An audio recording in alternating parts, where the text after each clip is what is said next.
और कन्हैया कुमार जी का तो कहीं पता ही नहीं है। कटिहार में की जनता तो जानना चाहती थी कि आखिर कन्हैया कुमार जी किन कारणों से वो कटिहार। बताया गया है कि वो तो पद की यात्रा कम करते हैं, फॉर्चूनर की यात्रा। कांग्रेस के जो नेता हैं वो तो स्वयं बेरोजगार हैं। नमस्कार, बिहार तक देख रहे हैं आप और मैं हूं आपके साथ अनिकेत कुमार। बिहार तक के इस महारथी के एपिसोड में आप सभी का स्वागत है। और आज महारथी के इस प्रोग्राम में हमारे साथ हमारे गेस्ट हैं बिहार के पूर्व उप मुख्यमंत्री तारकिशोर प्रसाद।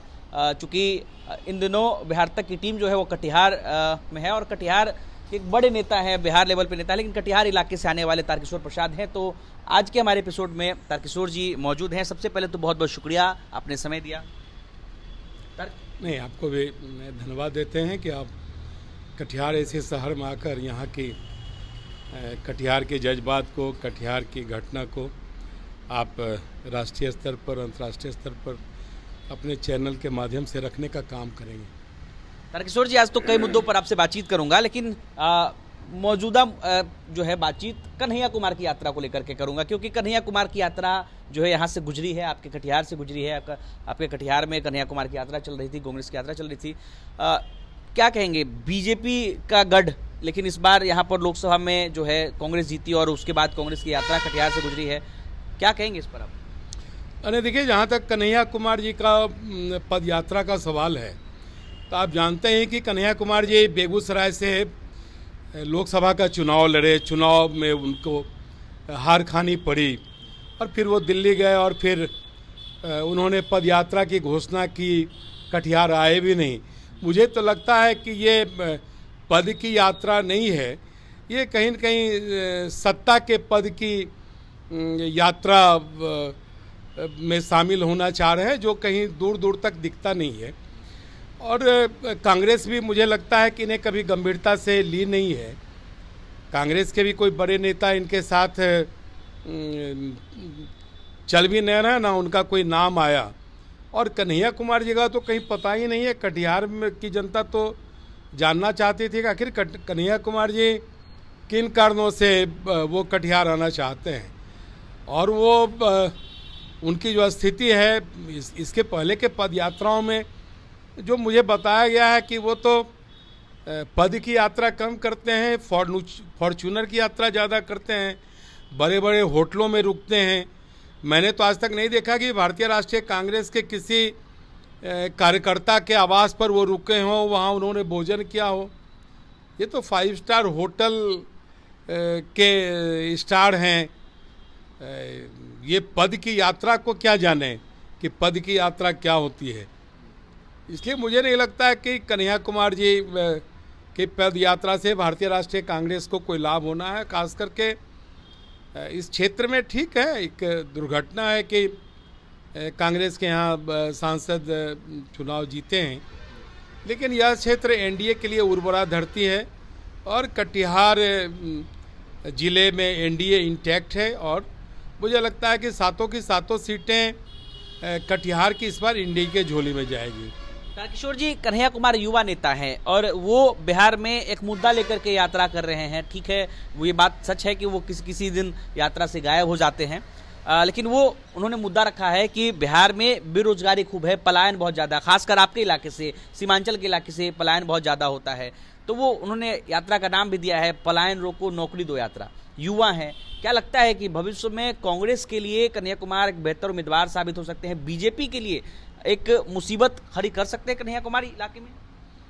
नहीं, देखिए, जहाँ तक बेरोजगारी की बात है तो आप जानते ही हैं कि हमारी सरकार लगातार नियोजन पत्र देने का काम की है और लगातार हम सब बेरोजगारों को रोजगार देने का क्रमबद्ध हम सब काम किए हैं।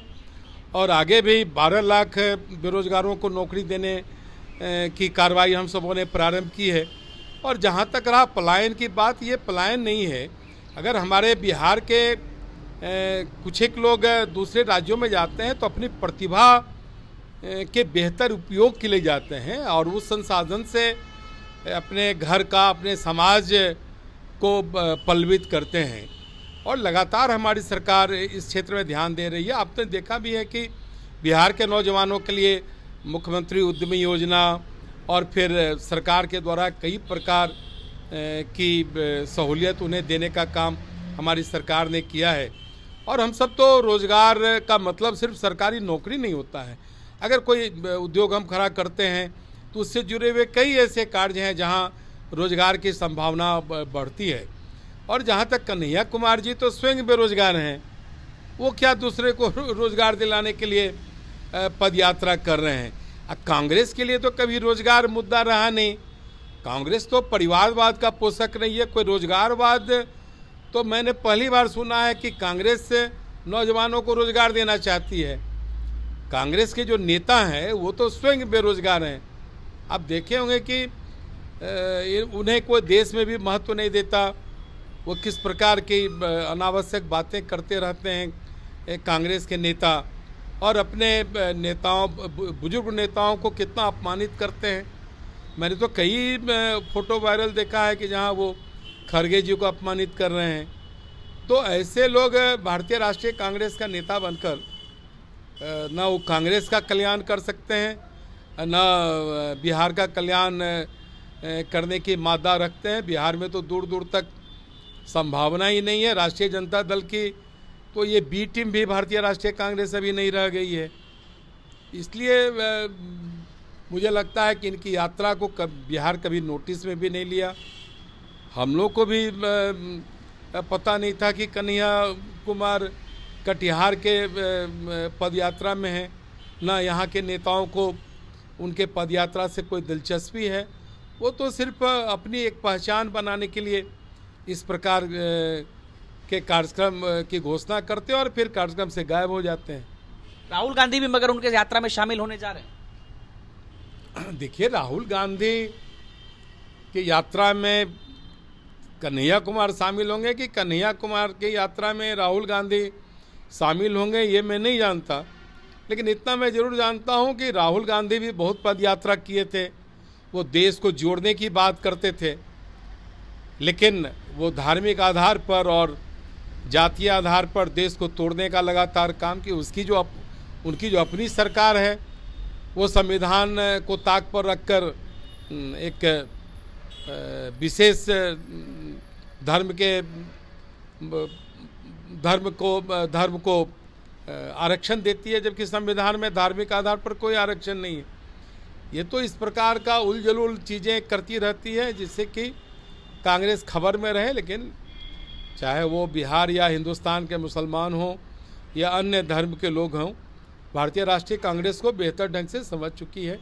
इसलिए इस तरह की पद यात्राओं से कोई लाभ, उन्हें राजनीतिक लाभ नहीं होने वाला है। हमारा नेतृत्व सशक्त है और हमारी डबल इंजन के सरकार ने बिहार में या जहाँ जहाँ हमारी सरकारें हैं या पूरे राष्ट्रीय स्तर पर जो एक आम लोगों तक कल्याणकारी योजनाओं को पहुंचाने का काम किया है, ये कार्यक्रम को लोगों ने महसूस किया है। लोगों के जीवन में एक बदलाव आया है। हमने उन्हें ज़मीन दी, हमने उन्हें घर दिया, हमने उन्हें शौचालय दिया, हमने उन्हें गैस कनेक्शन दिया, हम उन्हें 5 किलो पर व्यक्ति निःशुल्क अनाज उनके घर तक पहुंचाने का काम कर रहे हैं। हम विश्वकर्मा योजना के अंतर्गत उन्हें रोजगार के संसाधन देने का काम कर रहे हैं। हम उनके खेत तक खाद और बीज पहुंचाने के लिए पूरे वर्ष में राशि उन्हें उपलब्ध करवा रहे हैं। उनके इलाज के लिए 5 लाख रुपए तक की व्यवस्था कर रहे हैं। हमारी सरकार ने अब जो सीनियर सिटीजन्स हैं उनको भी 5 लाख तक का इलाज निःशुल्क करा सकते हैं। आयुष्मान कार्ड उन्हें भी हमारी सरकार ने इशू की है। तो एक संपूर्ण परिवार के जीवन में एक बदलाव आवे, इसके लिए लगातार हमारी सरकार ने काम किया है और उनके प्रत्येक आवश्यकता को हम सबों ने बहुत गंभीरता से, हमारी सरकार ने, हमारा नेतृत्व, यशस्वी प्रधानमंत्री जी, यशस्वी मुख्यमंत्री जी ने महसूस किया है। और आज पूरे परिवार के बुनियादी आवश्यकताओं को हम उन तक पहुंचाने का एक सफल प्रयास किए हैं।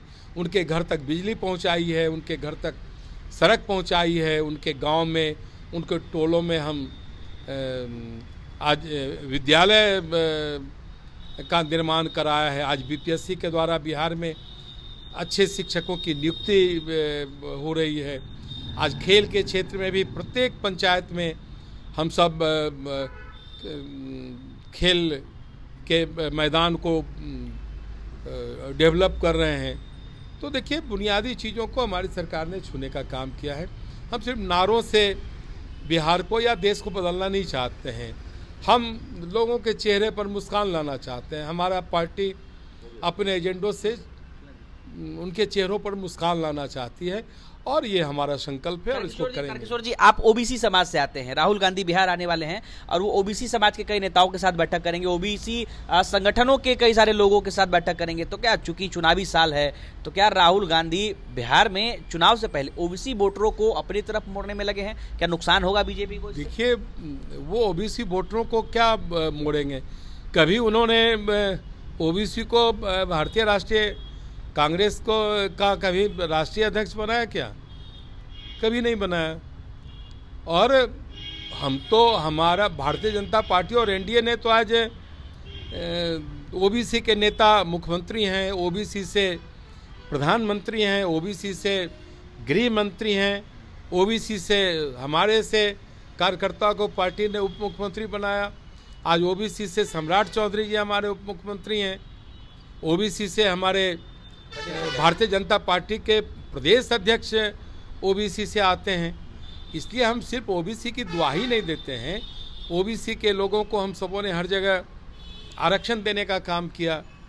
आज सिपाही भर्ती से लेकर सभी क्षेत्रों में आज ओबीसी के लोग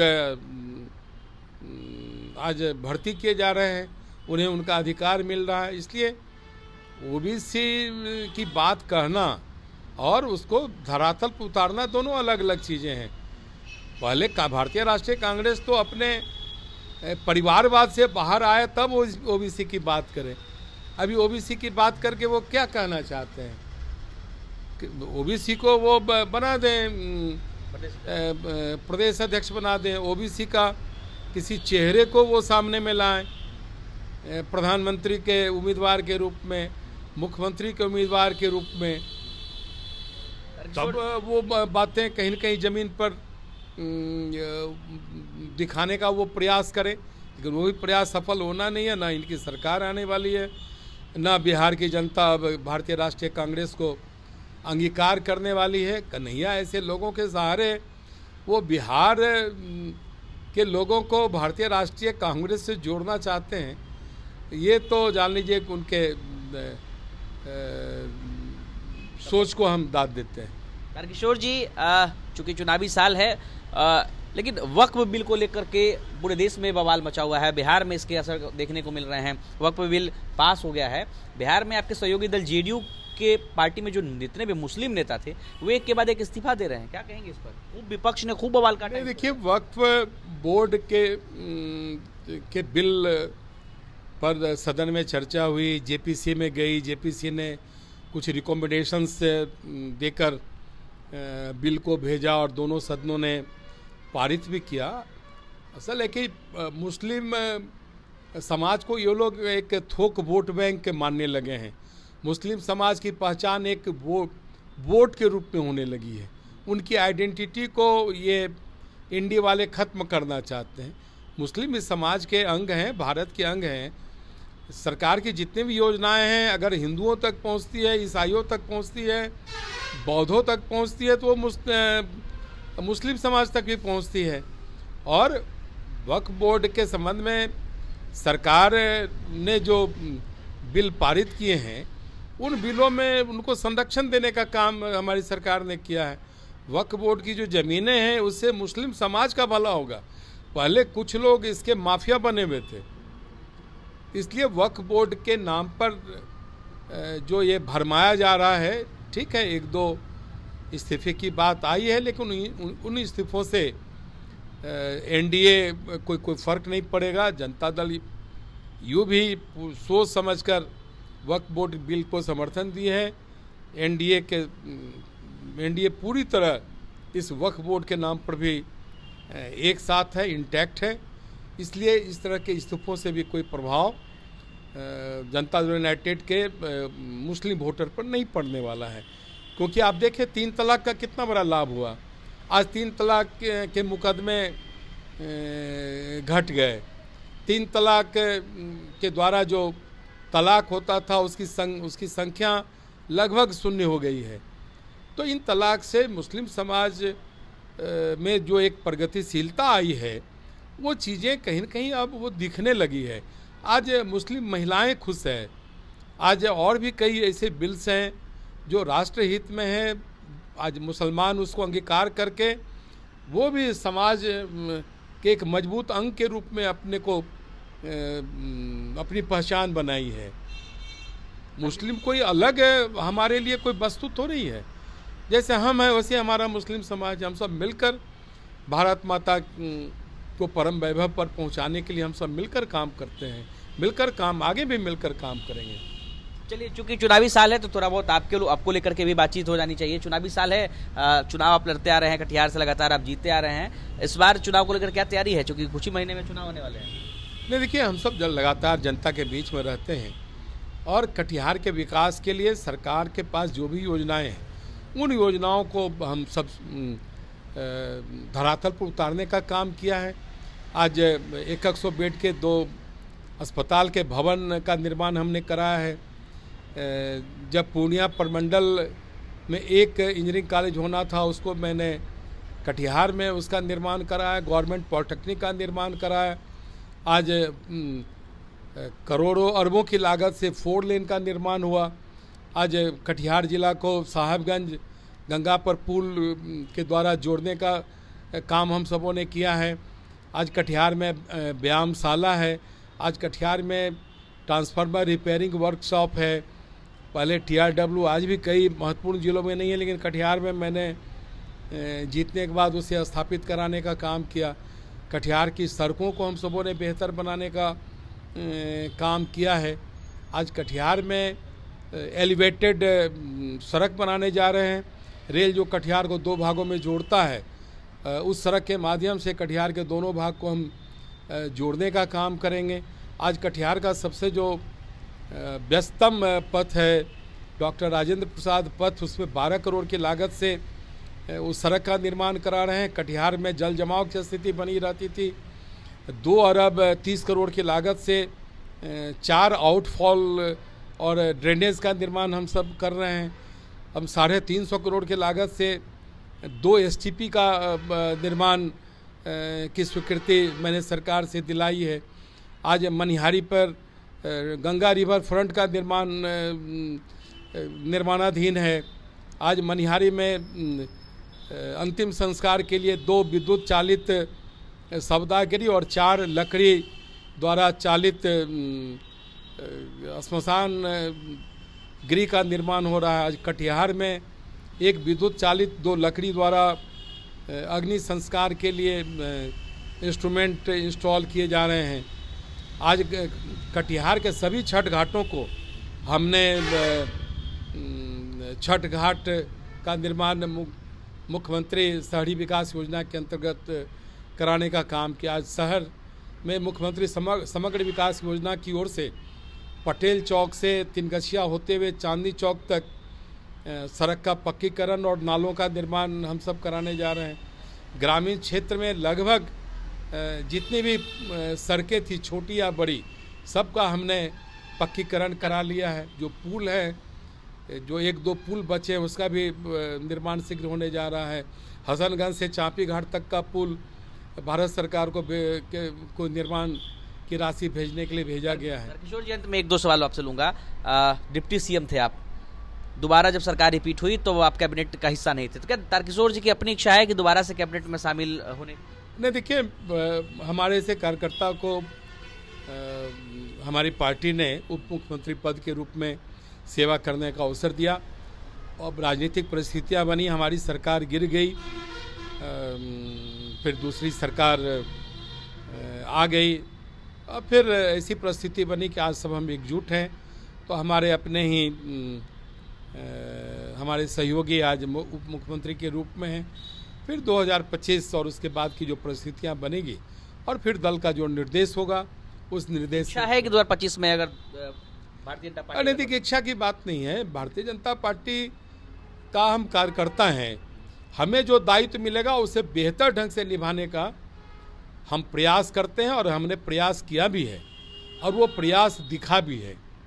और सिर्फ वो प्रयास सिर्फ कटिहार में नहीं दिखा है, पूरे बिहार में हमने जो विभागों का दायित्व था उसमें बेहतर ढंग से हमने काम किया है। जबकि कोरोना का कालखंड था, लेकिन जो सीमित संसाधन थे, लेकिन उन सीमित संसाधन में भी हमने एक बेहतर काम करके दिखाने का काम किया है। मुझे याद है कि मैं जब नगर विकास में आवास मंत्री था, पूरे बिहार के नालों की उगाही हमने कराई। हमने 9 निदेशालय बनाए प्रमंडलीय मुख्यालय में, उप निदेशक का पद का सृजन किया। हमने निर्माण के लिए प्रमंडल का निर्माण किया, शहरी विकास प्रमंडल आज सभी जिलों में हमने कराया। और हमने कई जिलों में, दरभंगा ऐसे शहर में जबकि नगर विकास से पुल का निर्माण नहीं होता था, श्री संजय सरावगी जी के आग्रह पर मैंने वहाँ 14 करोड़ से ज़्यादा की लागत से पुल का निर्माण कराया। आज भी कई स्थानीय नगर निकाय में मेरे समय में स्वीकृत योजनाओं का निर्माण कार्य आज भी चल रहा है। तो चाहे वो पशुपालन विभाग का हो, हमने उसमें भी कई आवश्यक कदम उठाए। भारत सरकार की राशि आई थी, उससे एम्बुलेंस खरीद कर फिर उसे आउटसोर्सिंग के द्वारा प्रत्येक पंचायतों में एम्बुलेंस जाने का काम अब शुरू हुआ है। वो हमारा ही करवाया हुआ था। वित्त मंत्री के रूप में मैंने बिहार के वित्तीय स्थिति को बेहतर करने का काम किया। वाणिज्य कर मंत्री के रूप में, जीएसटी काउंसिल के मेंबर के रूप में कई चीज़ों पर हमने बिहार को रखने का काम किया। ग्रुप ऑफ मिनिस्टर्स के हम चेयरमैन भी बने, 2 ग्रुप ऑफ मिनिस्टर्स के हम मेंबर भी रहे। वो कम समय में कहीं न कहीं हम अपने कार्यों से बिहार, कटिहार सहित बिहार के विकास के लिए हम सब काम किए। अपने दुख होता है जब मंत्रिमंडल में दोबारा जगह नहीं मिली, दुख होता है कभी इस बात को लेकर? नहीं, हमको ना दुख होता है ना सुख होता है। हम इसे एक दायित्व समझते हैं। भारतीय जनता पार्टी में कोई पद नहीं मिलता है, वो दायित्व है। हमें दायित्व दिया गया, हमने बेहतर ढंग से उस दायित्व को संभालने का काम किया। फिर जिस प्रकार का भी दायित्व, छोटा से छोटा और बड़ा से बड़ा दायित्व मिलेगा, तो उस दायित्व को निभाने की हम क्षमता रखते हैं और उस दायित्व को बेहतर ढंग से निभाने का हम काम करेंगे। चलिए, तो अभी हमारे साथ पूर्व उप मुख्यमंत्री तारकिशोर प्रसाद थे और कन्हैया कुमार की यात्रा से लेकर बिहार विधानसभा चुनाव से लेकर तमाम मुद्दों पर इनसे बातचीत हुई और उन्होंने बेबाकी से सभी सवालों का जवाब दिया है। बने रहिए हमारे साथ, मिलते हैं महारथी के अगले एपिसोड में। अनिकेत कुमार, बिहार तक, पटना।